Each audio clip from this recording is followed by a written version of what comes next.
Kamusta kayo mga sombreros? Panibagong recipe na naman, corazon con gata. No, ang corazon mga sombreros sa Spanish ay heart.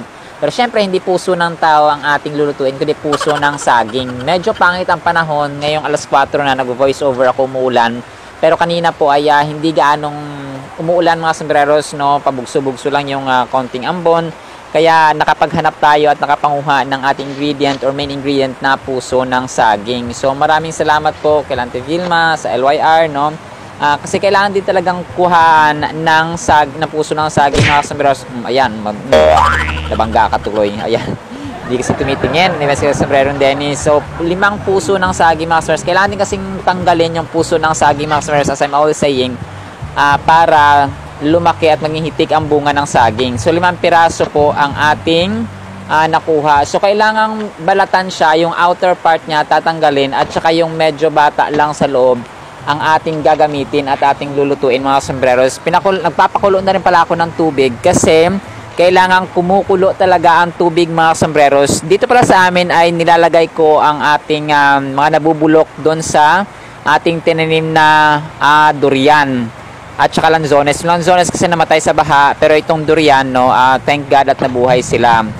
So kailangan din siyang hiwain mga sombreros ng hindi siya pino, 4 na piraso lang, tsaka syempre hugasan natin. Depende po yun sa hiwa na gusto niyo mga sombreros. Ayan, so kumukulo na siya. Kung kaya timing na timing din, ilalagay na natin siya. Kailangan kumukulo siya mga sombreros para hindi siya maitim. Kasi pag hindi kumukulo ang mainit na tubig bago mo ilagay yung puso ng saging, kasi ilalaga siya para malambot, ay mangingitim siya. So pangit siya tingnan, no? Tsaka hindi rin maganda ang lasa. Ayan, so umuulan pa nga kanina mga sombreros, pero hindi ganun kalakas ngayong hapon. Medyo lumakas-lakas pa ngayong hapon. Kanina medyo hindi siya gaanong umuulan ng sobra. So sinimulan ko na rin, syempre may gata, no? At may tanim kaming luya dito. Yan, yung advantage mga sombreros kapag may sarili kang tanim, kukuha ka lang, tas syempre hugasan natin kasi nga amoy lupa. May lupa nga talaga ang luya mga sombreros. So hiwain natin syempre. So sa mga hiwa, kailangan depende din sa inyo mga sombreros kung anong gusto niyo hiwa. So since hindi ito special, nakuha na ako ng tanglad mga sombreros. At saka tanim din po namin ito. So hindi po ako nagnakaw sa kapitbahay. Marami akong bisita ngayong araw, no? Ewan ko sa mga batang to, no, nagtatanong parati kung anong channel namin, sila nga yung umubos ng sticker ko. Charong, de joke lang. Mahal na mahal ko yung mga batang yan. Sila yung nagbabantay ng ating niluto mga sombreros. At natapon yung ating, ano ba yan, medyo mangyak-yak ko dito, natapon ng ating gata. Pero yun nga, dahil maraming niyog, so thank God, ayan, nagpakudkod ulit ako ng niyog kay Toto. So nilagay ko ng mga sombreros yung gata, at saka yung ingredients. Yung ingredients natin, yung luya, yung sibuyas, yung tawag dito, yung dahon ng luya, at saka yung mga flavoring natin mga sombreros. So ayan na. May konting suka yun mga sombreros at saka pang-amoy-amoy pa si sombrerong Dennis. Akala mo naman talaga masarap. Umalis ka dyan! Huy! Umalis ka dyan! Pang-amoy-amoy pa, hindi naman masarap.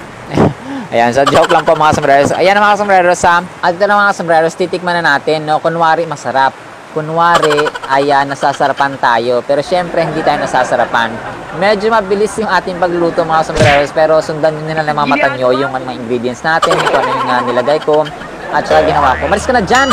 Tagal ng exposure mo. Malis ka na dyan. Ito na mga sombreros, yung ating dahon na gagawin nating plato mamaya. So ilalagay lang natin sa mesa. Syempre kailangan po memorize yan.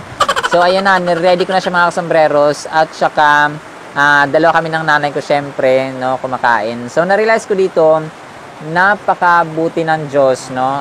Syempre nagpe-pray po tayo mga sombreros, nagpapasalamat. Habang kami kumakain mga sombreros ay naalala ko ang mga verses na ito, no, related po sa puso kasi nga 'di ba puso ng saging yung ating recipe, no, corazon con gata. Sabi ni Lord sa unang verse natin, 1 Samuel 16:7, New King James Version, sabi niya, "But the Lord said to Samuel, Prophet Samuel, do not look at his appearance or at his physical stature, because I have refused him. For the Lord does not see as man sees.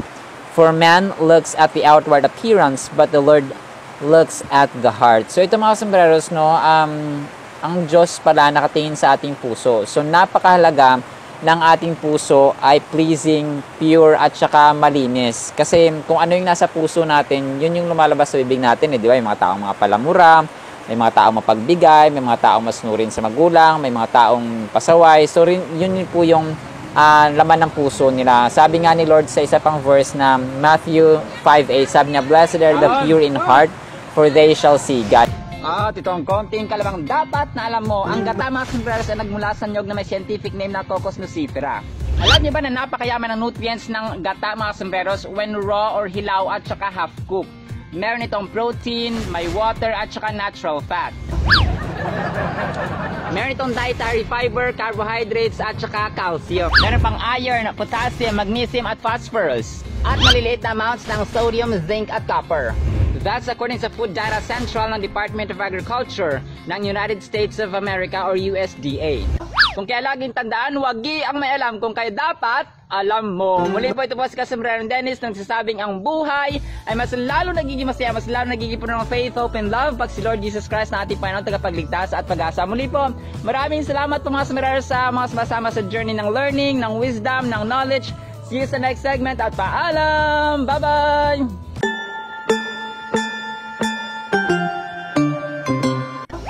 Hi, my name is Gabriel Encyclopedia, short for Kasombrerong Britannica Encyclopedia Wikipedia. And yeah, I have my hat removed just for this segment, and my role here is very simple and easy. Let me begin my task by asking. Have you seen my big book? I think I'm lost here. Where am I heading to? I'm concerned about my big book. Where's my big book? Can you help me find my big book? We're concerned about you, Toto. Our vocabulary term is indubitable. Indubitable. Hey, Toto, hinahanap ka na ni Mr. Dictionary. Hinahanap na rin kita dito. Gali ka na dito. Ang indubitable mga sombreros ay adjective. Ito po yung paglalarawan natin sa isang bagay or sa isang tao, sa isang pangyayari na imposibleng pagdudahan. Diba? So, sobrang tiwalang-tiwala ka, confident ka na kaya or mangyayari ang isang bagay. No? Ang possible synonyms po natin dito ay unquestionable, certain, sure, indisputable, etc. At pag ginamit naman ng sentence ay, syempre, Mr. Dictionary. The indubitable effect of wine made Toto drunk not so soon. Indubitable. Wine. Most of wine is made up of grapes. How does it so? Ang wine mga sombreros ay usually gawa sa grapes na may scientific name na Vitis vinifera. Ito kasi yung may pinaka right balance of sugar, acid, tannins para gumawa ng wine. Meron din namang iba na gawa sa niyog, no, gawa sa ibang palm trees, and so on. Pero ito po yung may pinaka proper at pinaka right balance of ingredients. May mga wine mga sombreros na hindi nakakalasing, pero mostly ngayon ang mga wine ay may mga halong alcohol, kung kaya talagang purpose ng mga nanggagawa nito or gumagawa nitong mga wine na ito ay talagang lasingin ang mga tao.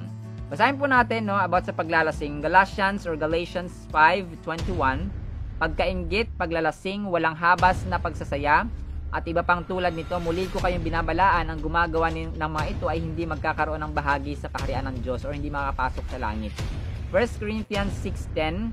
Nagnanakaw, sakim, naglalasing, nanlalait ng kapwa o ng daraya ay walang bahagi sa kaharian ng Diyos. So walang lugar po sa heaven ang mga taong lasinggero, no? Yung mga mahilig sa alak, no? Wala pong lugar doon mga sombreros. Mahal na mahal po tayo ng Panginoon. That is why He gave us the freedom.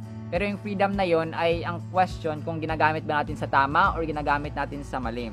Hindi po masama ang tawag dito, ang uminom ng accounting tawag dito, may mga wine kasi na na pure grapes lang, talagang hindi naluan ng parang pure fermented siya, hindi siya naluan ng alcohol or anumang mga bagay na pwede magpakalasing. Kasi ang purpose, dalawang purpose kasi may purpose na talagang ginawa ito ng kumpanyang to, ginawa ng mga ganitong mga individuals para lasingin ng tao. May mga tao naman na ginagamit para sa holy activities, kagaya sa church, no? May mga wine na talagang ginagamit doon para hindi uminom po ng alak na uminom, pero ginagamit po siya sa mga services or sa mga community activities po mga sombrero. So yun po yun. Pero nga, napakahalaga po talaga na magkaroon tayo ng tamang knowledge and wisdom and understanding ng kung ano ang purpose ng ating buhay. That is why, let's read, love, and obey what's in the Holy Bible. Ito po ang inyong hamak na lingkod, Kasombrerong Dennis, at sa paghatid ng kaalaman at tawa ay kasama ko sina Gabriel Encyclopedia, o kasombrerong Britannica Encyclopedia Wikipedia, si Mr. Dictionary, si K. Graham Pitch, or kasombrerong Grammar in Speech, at sa tawa, syempre, si Toto, ang pinakakwela sa lahat na nagsasabing, sabayan nyo kami, ang buhay ay masawalang nangyayang lalang nag-faith of love, pag-lord ng pag-asa. Muli po, maraming salamat po mga sombrero sa mga sumasama sa learning, sa wisdom, sa knowledge. Maraming salamat po at see you sa next segment. Bye-bye!